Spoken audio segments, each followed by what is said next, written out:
ላለው ነገር ቫልዩ እንዲያጣ አረጋችሁ ታውቃል። መኖሩን ጠላ። የመጨረሻውን ቃል አወጣ። ሊሰርቅ አለ፣ ሊያርድ ሊያጠፋ እንጂ ስለሌላ ስለምንም። ሰይጣን ካከበረ ሊያርድ እያመቻቸ ነው። ብራዘር ቄራው ላይ ነው ማለት ነው ማረጃው። እማያዋጣው አቅም አጣው፣ ኃጢአት አንገላታኝ፣ ህይወቴ ደከመ፣ ተሰቃየው፣ እንዴት አድርጌ ልውጣ የምትሉ ሰዎች ካላችሁ ኢየሱስ አለ። የእግዚአብሔር መልአክ ነው። አዎ እንግዲያው እኔ ጸልያለሁ፣ ላንቺ ከተገለጠ እንደገና እኔም ማየት ስላለብኝ እኔም ጸልያለሁ አለና እግዚአብሔር ሆይ ለሚስቴ ተገልጠሃል። አዎ እኔም እባክህ ልይና ለሷ የነገርካትን ለኔም ደግሞ እንድትነገርኝ ይፈልጋል። እኔም ማየት መስማት እፈልጋለሁ ብሎ ሲጸልይ መጽሐፍ ቅዱስ ሲናገር ለማኑሄ እግዚአብሔር ተገለጠ አይደለም የሚለው ለሚስቱ ድጋሚ ተገለጠላትና ተገልጦላት ሲያዋራት በጣም የምትገርማችሁ የባሏን ጸሎት ሰምታለች መሰለኝ። እያዋራት ሰማችሁና እባክህ አንተ ሰው እንዳትለየኝ ባሌን ጠርቼ ልምጣ አለችው። ሂጂና ጥሪውና ነይ ሲላት ሚስቱም ሮጣ ሄዳ ትላንትና ያዋራኝ ሰውዬ ዛሬ መጥቷል አለችው። ባሏም ሮጦ መጣ፣ አገኘው። እግዚአብሔር ወንድ ልጅ ይሰጣቸዋል።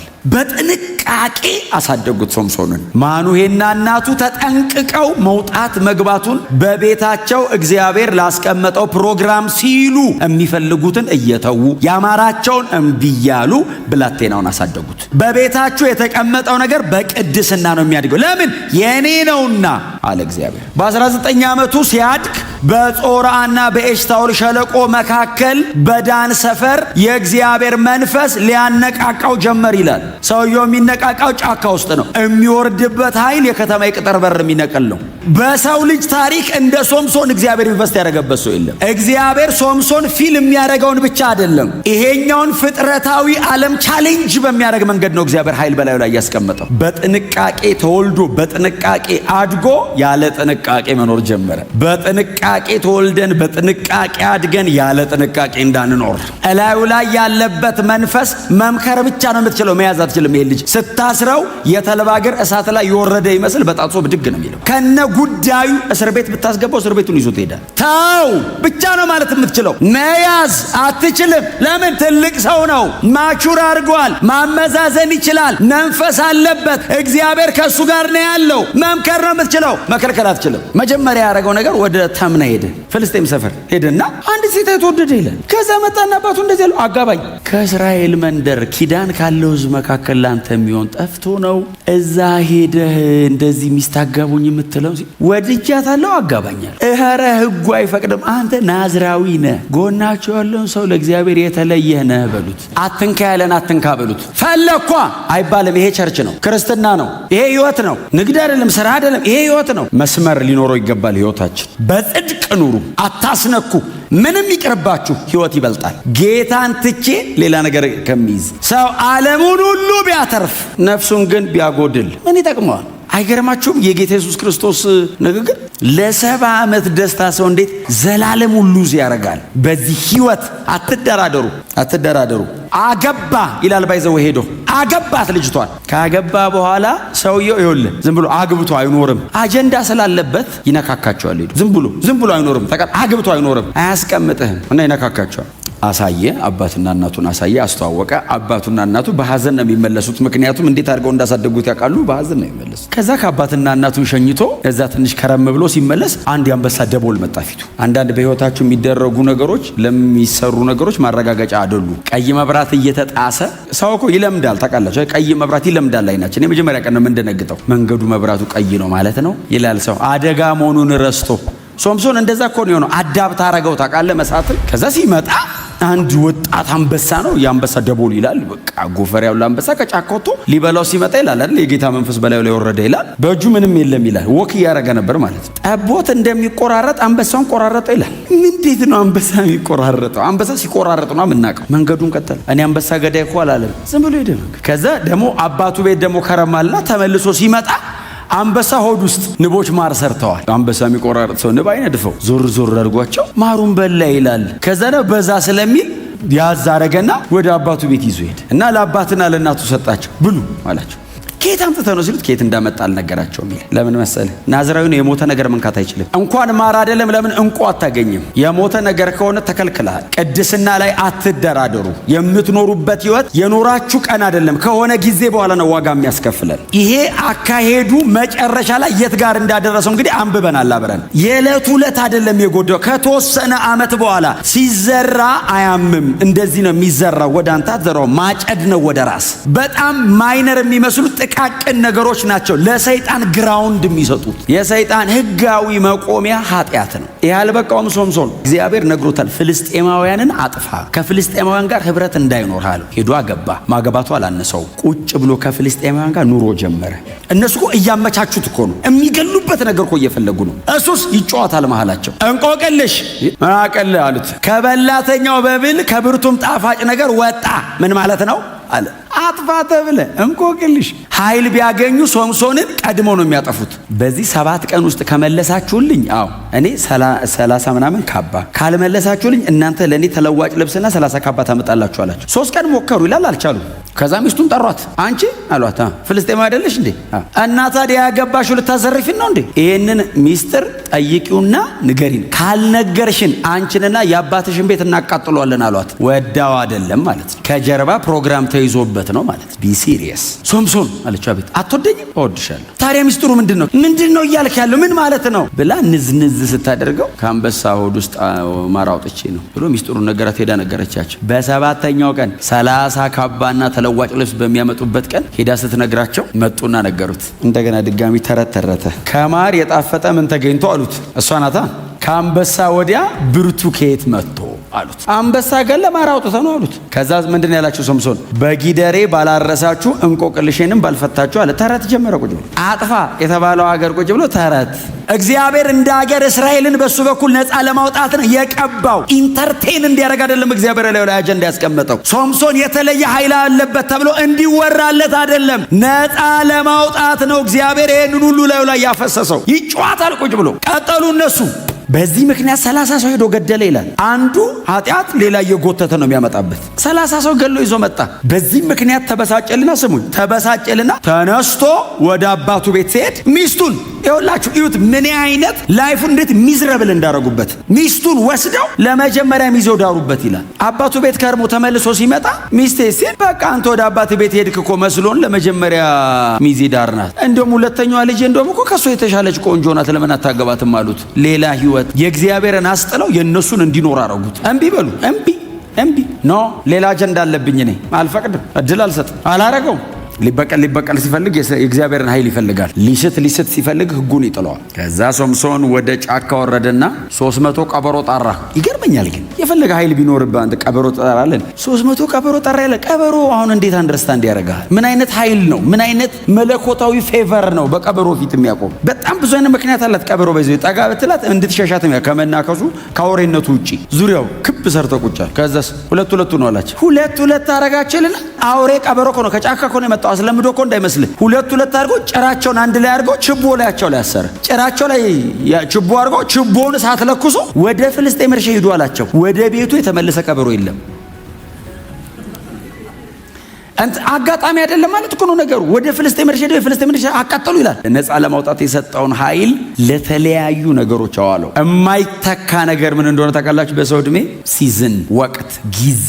ይህንን ኃይል ሊያባክነው ይችላል። ጊዜውን ኬት ያመጣዋል? ትላንት አሁን ብትለምን፣ ብትጾም፣ ብትጸልይ፣ ብትተጋ ትላንት አይመጣም፣ ሄደ፣ አለፈ። ዛሬን ካላስተዋልኩት ያልፋል። እድሜ፣ ወቅት እግዚአብሔር ሊጠቀምበት ፕሮግራም አድርጎ የሰጠኝን ጊዜ ሉዝ ሳደርግ የጨረስኩት ድረስ ይባርከኛል፣ ይሸልመኛል፣ የቀረኝን ግን ይጠይቀኛል። በጣም ሰክሰስፉል ሊደር ነው አይደል ኢያሱ? በጣም ስኬታማ ከሚባሉ መጽሐፍ ቅዱሳችን መሪዎች ማለት አንዱ ኢያሱ ነው። በጣም የሚገርም ሊደር ነው። ባይዘው 31 ነገስታት ድል አረገና በጣም ተሳክቶለታል። ህዝበ እስራኤልን ሰበሰበ። ምዕራፍ 13 ላይ ርስታቸውን በገመድ እየለካ በምናምን በሆነ ነገር እያደረገ ማካፈል ጀመረ። እግዚአብሔር መጣ። ምን እየሰራ ነው? ርስት እያካፈልኩ እንዴ? የሚቀር እኮ ብዙ ምድር ነበር። አረጀህብኝ እዚህ ጋር ርስት እያካፈልካሉ። የመጣው በጣም ጥሩ ነው፣ የሚቀር ግን ነበረ። እስካሁን ስለመጣው ሸልማለሁ፣ የሚቀርን ግን ጠይቃለሁ አሉ። መሳፍንት ዘመን ላይ የመጣው አንዱ ትርምስ በኢያሱ ምክንያት። ሙሴ ፌል ያላረገው ኢያሱን ስለተካው ነው። ኢያሱ ግን ዝም ብሎ የእስራኤል ሽማግሌዎች ለሚባሉ ሰጠ።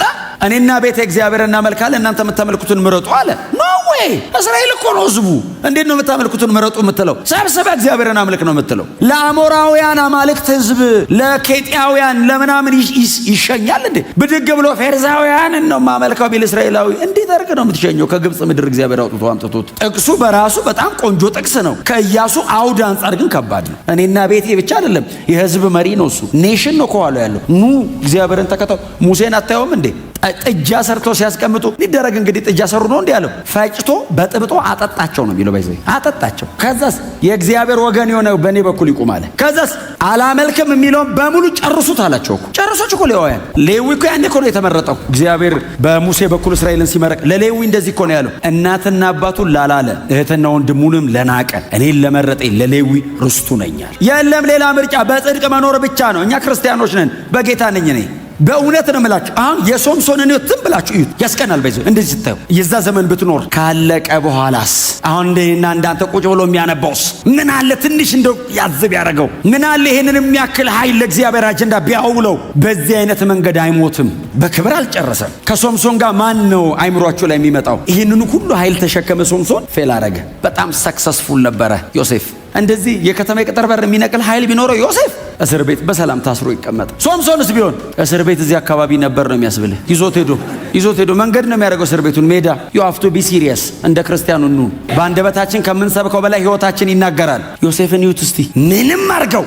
አሁን እንደ ዮሴፍ እድል ነበረው ሶምሶን? አልነበረው። የጳጢፋራ ሚስት መጣ። ማንም በቤት ውስጥ የለም፣ አብረን እንተኛ አለችው። ምንድን ያላት? ማንም ባያየኝ በእግዚአብሔር ፊት ምን ማለት እንደታውቃል? ወደ ጎን የሚያየኝ የለም፣ እንደዚህ ያየኝ ነው አላት። ይሄው አለ 14 ዓመት እኮ ነው ዋጋ እኮ ያስከፈሉት። እያገላበጡ እኮ ነው እኮ ምጣድ ላይ ጥደው ሙክክ ያደረጉት ልጁን። በአብርሃም ዘመን የተነገረ ትንቢት የተፈጸመው በዮሴፍ ህይወት ነው። ወንድሞቹን ብቻ እኮ አይደለም፣ የተለያዩ መንግስታት መጥተው ከዮሴፍ ምግብ ገዙ ይላል። ሙሴ ከነዓን አልገባም፣ ዮሴፍ ገብቷል። ታውቃላችሁ?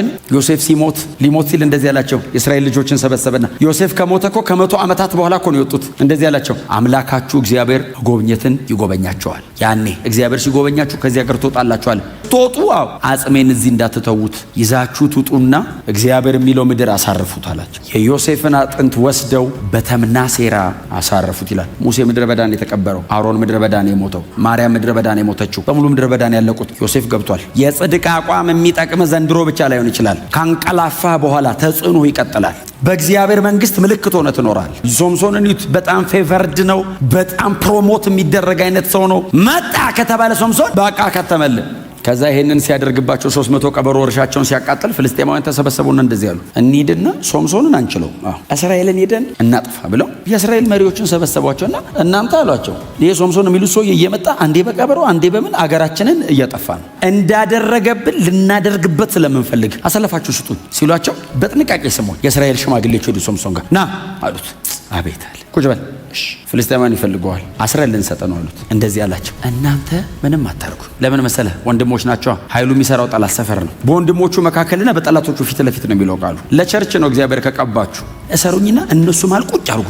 አንተ ጠላት ማሉ ሰደኝ ትላል እንዴ? እንደ ፌቨር እናንተ እንድቻ አትንኩኝ። እነዚህ ታጥቀው 1000 ናቸው ይላል መጽሐፍ። ቆመው ይጠብቁታል ድንበር ላይ አስረው እጅና እግሩ በአዲስ ገመድ አስረው ወስዶ ይላል ጠላቶቹ ማል ቁጭ አረጉት ይላል። የእግዚአብሔር መንፈስ በላዩ ላይ ወረደ ነው የሚለው። ቀጥሎ ከዛስ ብጥስጥስ አረገውና ቆመ ይላል። የእግዚአብሔር ዓላማ ካለብን የጠላት ዓላማ የምትሆነው ምንም ተሌለበት ጠላትም አይፈልግም። በዝም ብሎ የተኛ ነው የሚልህ። ብጥስጥስ አርጎት ቆመ። አንተ ዝም ብሎ አይዋጋም እንዴ? ዞር ሲል ይላል ገና ትኩስ ሆኖ የወደቀ የአህያ መንጋጋ አገኘ ይላል። ናዝራዊ ነው፣ የሞተ ነገር መንካት አይችልም። ትኩስ ነው፣ የቆየ ነው። 1000 ሰው አንተ በአህያ መንጋጋ ምን መንጋ ነው የሚመታቸው? መጽሐፍ ነው ክምር በክምር አረጋው ነው የሚለው። እንግዲህ እየመታ 1000 ሰው በጣም ብዙ ከሆነ እንዴ ዲስ ይወረወረ ከምሮ ሲጨርስ እኔ ሶምሶን ብሎ ፎከረ የሚል ቃላል።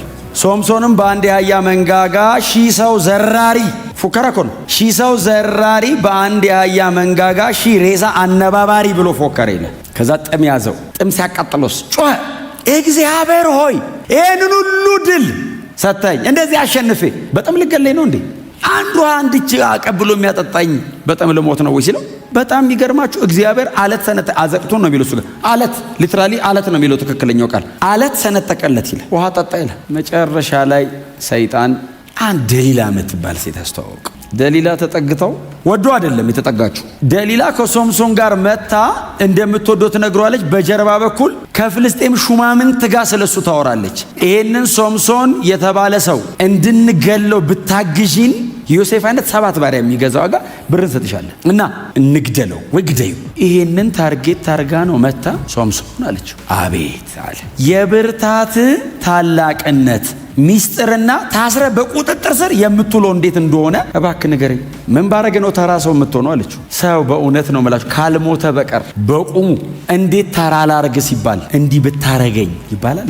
መሞቻ መንገድ ይመራል። እንዲህ ሰው ባልደረቁ 7 እርጥብ ጠፍር ማንም ሊቆርጦ በማይችል ጠፍር ግጥም አረጋችሁ ብታስሩኝ ሲላት አየ ለጠቅላላ እውቀት አይደለም የምትጠይቀው ታረገዋለች። ቀጥሎ አሰረችው። ከተኛ በኋላ መጽሐፍ ሲናገር የፍልስጤም ገዢዎች በቤቷ ጀርባ በኩል ጉድጓድ ውስጥ ቁጭ ብሎ ይጠብቁት ነበር ይላል። የምር ሆነ ሊገሉ ማለት እግዚአብሔር አምላክ ኃይልና ጥበብ ይስጣል። ኃይልን ካልተቆጣጠርከው ዲስትራክቲቭ ነው፣ አንተን ነው የሚያጠፋ፣ ተመልሶ ይበላሃል።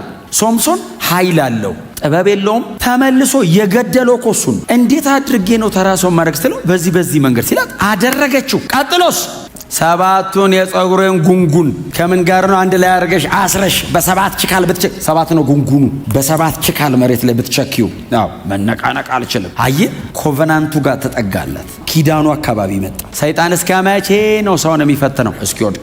መቼ ድረስ ነው ታዲያ ሰይጣን የምናሸንፈው? ወደ ጌታ እስክንሄድ። እስከ መቼ በጽድቅ ልኑር? እስክትሞት። እደክማለሁ። ኦፍ ኮርስ የሚያግዝ እግዚአብሔር አለ። ሊያቀት ይችላል። አዎ የሚያግዝ አምላክ አለ። ጸጋ ይሰጣል፣ ኃይል ይሰጣል። ሶምሶን እኮ በኮንቪክሽን ነው ኃጢአት የሚያደርገው። ሳት ብሎት እኮ አይደለም፣ አቅዶ ነው የሚያደርገው። አቅዶ ፕሮግራም አድርጎ ፍልስጤም እኮ ሄዶ ነው። እንደዚህ አይነት አዳኝ ራሱንም ማዳን አልቻለም፣ እንኳን እስራኤልን። እሱም በንጽህና መኖር አልቻለም፣ እንኳን እስራኤልን ለእግዚአብሔር ይለያት። በኋላ ላይ ቁጥር 16 በጣም ማዝነው በእውነት በህይወት መኖሩን እስኪጠላ ድረስ ዕለት ዕለት በመጨቅጨቅ አሰለቸችው። የሽንገሏ መጠን መኖሩን ጠለተ። በህይወቱ ላይ ላለው ነገር ቫልዩ እንዲያጣ አረገችው። ታውቃል ለሷ ካልሆነ ለእግዚአብሔር ለምንድን ነው መኖረው? ለእግዚአብሔር አለ። መኖሩን ጠላ። ዲሲቭ አረገችው። የልቡን ሁሉ አውጥቶ ነገራት። የመጨረሻውን ቃል አወጣ። እነዚህ 7 ጉንጉኖች ናዝራዊ ስለሆንኩኝ ምላጭ ነክቷቸው ያውቅ። እነዚህን 7 ጉንጉኖች ከራሴ ላይ ብትላጫቸው እንደ ማንኛውም ሰው ተራ እሆናለሁ። ጎናቸው ያለውን ሰው ተራ አይደለህም በሉት። ግብዣ የሚቀርብልህ የተለየ ነገር ስላለብህ ነው። ያንን ለማስጣል ነው፣ ወደው አይደል። 7ቱን ጉንጉን ከፍልስጤም ገዢዎች አስመጥታ አስላጨች። የልቡን አውጥቶ እንደነገራ ታወቀችላል። በቃ ገባት። ከዛ ቀጥሎ መቀስቀስ አይደለም ማስጨነቅ ጀመረች። ተነስ ማጦበት ስትለው መጽሐፍ እንደዚህ ይላል፣ እንደ ወትሮ የሆነ መስሎት ሊነሳ ሞከረ። እግዚአብሔር ከእርሱ ሄዶ ነበርና እርሱ ግን አላወቀ። ለመነው፣ ትሪት አረገው። እባክህ ሶምሶን እባክህ አለው። እግዚአብሔር ትቶት ሄዶ ብቻ ሳይሆን ሶምሶን እግዚአብሔርን ትቶት ሄደ። ኪዳን መሃላቸው ነበር፣ አስነሳው። you have to be serious። ይሄ ህይወት ነው። ሰይጣን የሚፈልገው ሰው ለመግደል። ሰይጣንን ከኢየሱስ በላይ የሚያውቀው የለም፣ ፈጣሪው ነው። ኃጢአት ሲሰራ ከሰማይ የወረወረው ኢየሱስ ነው። የሆነ ሰው የመቶ ሰይጣን ማለት ብሎ የነገረን ብቻ አይደለም ማመን ያለበት። ኦፍ ኮርስ ለምምዱን ሊነግረኝ ይችላል። ኢየሱስ ያለው ግን ትክክለኛ ዴፊኒሽን ነው። ሌባው አለው በቃ ሌባ ነው። ሊሰርቅ አለ፣ ሊያርድ ሊያጠፋ እንጂ ስለሌላ ስለምንም። ሰይጣን ካከበረ ሊያርድ እያመቻቸ ነው። ብራዘር ቄራው ላይ ነው ማለት ነው ማረጃው። እኔ ግን አለ ኢየሱስ ህይወት እንዲሆንላችሁ እንዲበዛላችሁም መጥቻለሁ። መጽሐፍ ሲናገር ያዙት ይላል። ከዛን ቀን ወዲህ ደሊላ የምትባል ሴት አይቶ አያውቅም። የወደደችው ተራ እስኪሆን ነው። የወደደችው አጀንዳውን እስኪጥል ነው። አይኑን አወጡት ይላል። ከዛ አሰሩት ይልና በጣም ግን እግዚአብሔር ምን አይነት አምላክ ነው! የሶምሶን ጸጉር እንደገና ማደግ ጀመረ ይላል። እግዚአብሔር ሶምሶን ሲመለስ እግዚአብሔር መለስ አለ። እግዚአብሔር ሆይ ማረኝ ሲለው ጸጉሩ እንደገና ማደግ ጀመረ። ከቤተ ጣዖታቸው ተሰብስበው ሶምሶንን ከእስር ቤት አመጡት ይላል። አመጡትን አየ። ዋርፌሩ የሶምሶንና የነሱ አይደለም፣ የዳጎንና የእግዚአብሔር ነው። እንደዚህ አሉ፣ አምላካችን ዳጎን አሸነፈ አሉ። የእኔ መውደቅ አይደለም ፕሮግራማቸው። በእኔ መውደቅ ውስጥ የሚሰደብ የእግዚአብሔር መንግስት ነው ፕሮግራማቸው። አየ አንተን ጣሉ አልጣሉ እሱ አይደለም ፕሮግራማቸው። ካንተ ጀርባ የሚያጠለሹት የወንጌል ፕሮግራም አለ። ፕሮግራሙ የኪንግደም ነው፣ ፐርሰናል አይደለም። የኔ አይነት 100 ምናምን ሚሊዮን ሰው አለ ኢትዮጵያ ውስጥ። ከእያንዳንዳችሁ ጀርባ የተጠራ የኢየሱስ ስም አለ። እንደ ራሴ ነን እኛ የእግዚአብሔር መንግስት አምባሳደርስ ነን። እኔ እግዚአብሔርን ወክዬ ነው መሬት ላይ ያለሁት። ስለዚህ ጥላውን ቢሳካለት እግዚአብሔር አሳካለት ነው። ጥላውን ደክመው ቢያበላሽ እግዚአብሔር አልቻለም ነው። you have to be serious። ንቁ፣ እንደዚህ አይነት ነገር ላይ ንቁ። ሶምሶን አልገባውም። ኢንጆይመንቱ የብቻው፣ ውድቀቱ የብቻው ነው የመሰለው። ነገሩት። መጨረሻ ላይ ሰብስበው አቁሙ ነገሩት። አምላካችን ዳጎን ያንተን አምላክ አሸነፈው አሉት። ለአምላካቸው ለዳጎን ክብር ሰጡ። ሶምሶንስ በእግዚአብሔር የመገናኛ ድንኳን መኖር የነበረበት ሶምሶን በዳጎን ቤተ ጣዖት ቆመ። ታውቃል፣ አይኑን አውጥቶት። ግን ሰውየው እግዚአብሔር ሰከንድ ቻንስ ሰጠው። ከዚህ በኋላ አልቀልድበትም። የሚመራው ልጅ ጠጋ አለውና ቤተ ጣዖቱ የተደገፈባቸውን 2 ምሰሶች በእጅ ያስይዘኛል። የእግዚአብሔር ርኅራሄ አይገርማችሁ? ቤተ ጣዖት ውስጥ ቆሞ እግዚአብሔር ያለው አንድ ጊዜ አስበኝ። መጣ፣ ያ የሚወርድበት መንፈስ ድጋሚ መጣ። ሶምሶን ጸሎቱን ነበር መቀየር የነበረበት። አብሬ ልሙት ባይል አብሬ ልሙት አለ። ከዚህ በኋላ መኖር አልፈልግም እኮ ነው ለእኔ። አልኖርም ከዚህ በኋላ አልፈልግም ለእኔ ላንተ። ሚሽኑን ብቻ አይደለም ህይወቱን ከፈለ። ውሳኔውን አየው። የሶምሶንን ልሙት ብሎ እግዚአብሔርን ለመነ ይላል። ሲጮህ የእግዚአብሔር መንፈስ በላዩ ላይ ሲወርድ ምሰሶቹን ይዞ ጮኸ ይልና ይዟቸው ወደቀ። 3000 ሰው ሰገነት ላይ ነው የነበረው። ባይዘው ድፍን ቤተ ጣዖቱ ከነ አጋንንቱ ማለት የጣዖቱ ያው ሰይጣን በህይወት ከገደለው ይልቅ ተባለ። ሲዘጋ ታሪኩ አየህ፣ በሞቱ የገደለው ይበዛ ነበር ይላል። እግዚአብሔር በሰጠን በምንም አይነት መንገድ መታችሁ ሊሆን ይችላል። እግዚአብሔር ከዚህ በኋላ 70 ሚስጠን 80 ሚስጠን ምንም ሚስጠን በሰጠን ዘመን አገልግለነው እናልፋለን። በእኛ ምክንያት ወንጌል መሰደብ የለበትም። ስታንዳርዱን አስጠብቆ ያስጨርሳል። ወንድሞቹ ያኔ እግዚአብሔር የሚያነቃቃበት ቦታ ላይ ምዕራፍ 13 የመጨረሻው ቁጥር በጾርዓና በኤሽታኦል ሸለቆ የእግዚአብሔር መንፈስ ያነቃቃው ነበር የሚለው። እዛ የሚነቃቃበት ቦታ ወስዶ ቀበሩት። ሰይጣን ሶምሶንን ለመጣል 20 ዓመት ነው የለፋው። የሚታደገን መስፍናችን ኢየሱስ ነው። ንጉሳችን ክርስቶስ ነው። 11:28 ላይ የእስራኤል ታዳጊ እግዚአብሔር ነው የሚለው። ምዕራፍ 6 ቁጥር 28 አካባቢ ጌዲዮን ለእስራኤል ሰብስቦ ንገስብን ሲሉት እኔ ንጉሳችሁ አይደለሁም እግዚአብሔር ነው ንጉሳችሁ አላቸው። ፍጹም አዳኛለን። በምንም አይነት መንገድ ኃጢአት አልባ የሆነ አዳኛለን። በድካሙ ሳይሆን ስለ ሰው ልጆች ኃጢአት በመስቀል ላይ እርቃኑን የሞተ አዳኛለን። ጌታ ኢየሱስ ክርስቶስ ስለ ኃጢአተኞች በመስቀል ላይ ሞቷል። እምናየው እምንከተለው ለዘላለም ነፃ ያወጣን መስፍናችን ከፊታችን አለ። ደግሞ በቅርብ ይመለሳል። ሃሌሉያ። አየ ኢየሱስ ሲሞት ሞትን ገሎ በእርሱ ሞት ለኔ ህይወት ተሰጠ። ሶምሶን ሞተ፣ ታሪክ አለቀ። ኢየሱስ ሲሞት የኔ ህይወት ጀመረ። ኢየሱስ ሲሞት እኔ ከአብ ጋር ታረኩኝ። የዘላለም ህይወት በር በኢየሱስ ሞት ተከፈተ። ለዚህ ህዝብ የሚመጣለት ሌላ ተስፋ የሚደረግ ነገር የለውም። መሲያችን ክርስቶስ ነው። እማያዋጣው አቅም አጣው፣ ኃጢአት አንገላታኝ፣ ህይወቴ ደከመ፣ ተሰቃየው፣ እንዴት አድርጌ ልውጣ የምትሉ ሰዎች ካላችሁ ኢየሱስ አለ። በእርሱ የሚያምኑትን ሰብስቦ የመሰረተው መንግስት ውስጥ ያስገባናል።